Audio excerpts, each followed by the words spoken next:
One of the world's top estates is on the market for $100 million. Welcome to Dallas, Texas, home of Walnut Place, better known as the Crespi or Hicks Estate. Even though that's certainly a lot of money, it's not a lot of money for what you're getting. Worth every dollar and then some. Straight ahead, the value you'll be getting beyond the $100 million price. An army of artisans, how many workers and years it took to create this historic estate, and the power to move mountains. It just weathers. It just gets that, it's kind of a pretty patina. The builder reveals the secret to this estate's timeless look.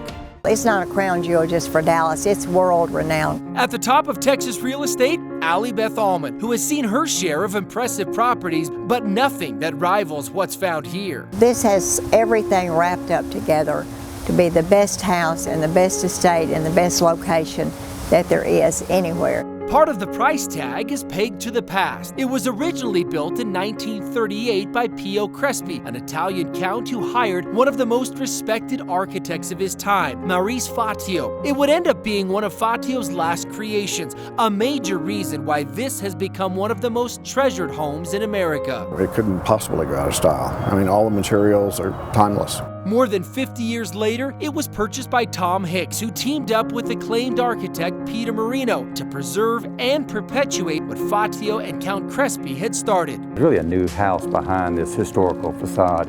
John Sebastian oversaw that renovation and construction and says one of the biggest challenges, how to match the exterior 60-year-old Indiana limestone. We opened up the old quarry to make sure we had the exact veining of stone, and then did some special techniques on it to make it a seamless blend. Each piece was then shipped to Italy for precise crafting, then sent back and placed to perfection. Even 12 years later, Sebastian has a hard time seeing the lines between old and new.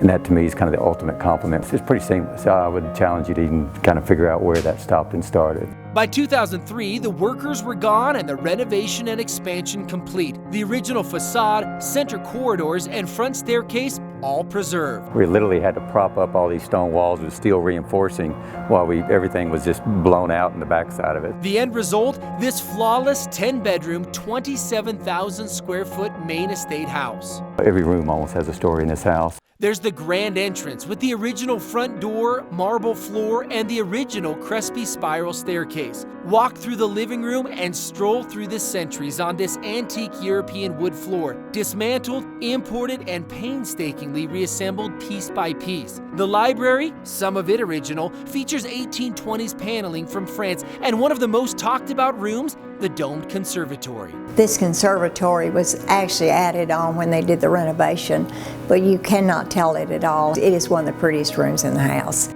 The commercial-grade kitchen includes 17th century manganese tiles, 4 ovens with this French range. And when it's time to feast, this dining room will give you plenty to talk about, from the oak chevron floors to the ornamental accents. And you come back and see the level of detail and quality in the craftsmanship, and you gotta go, wow, we did that. The upper 2 floors, all about privacy and luxury. The master wing alone, 3,000 square feet. There's a study, his and her bathrooms and dressing rooms, as well as a private terrace. Rounding out the top floor, exercise and massage rooms.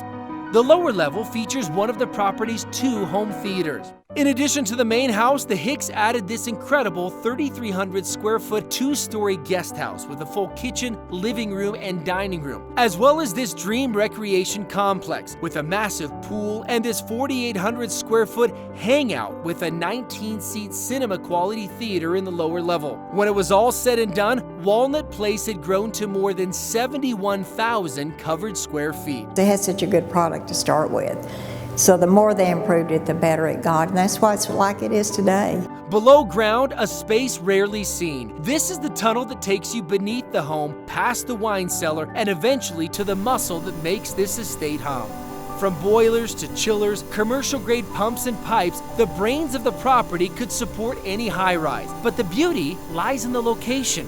Down in basements, and you go through service tunnels, and that's why this house is so quiet. No expense was spared, with an estimated renovation cost of $2,000 per square foot, plus the cost of the new buildings. Just the lighting and security alone, $1.5 million. But the biggest slice of the price, the land. 25 acres in Preston Hollow, one of the most exclusive neighborhoods in Texas. How can you find this much land this close to the downtown area. Now you see why some people feel $100 million may be on the low side. If they come and see the property, it's worth more than that. Walnut Place is just seconds from the Dallas North Toll Road, which means downtown, top-tier shopping and dining, everything Dallas has to offer is at your doorstep. Yet you have 25 acres of park-like privacy and seclusion. Nobody knows what happens behind these walls. Behind the homes, it's an entirely different experience. Explore the enchanted forest on one of the many trails, skip rocks on the creek, and make a wish at the waterfall from the original Crespi stone bridge. Walnut Place has it all. And now the owner is ready to let someone else enjoy this architectural masterpiece. Only this time, no armies to hire or quarries to reopen. Just move in and enjoy. Walnut Place is a crown jewel of the world. If you want to call this crown jewel your own, contact Allie Beth and come see why Walnut Place is in a class of its own.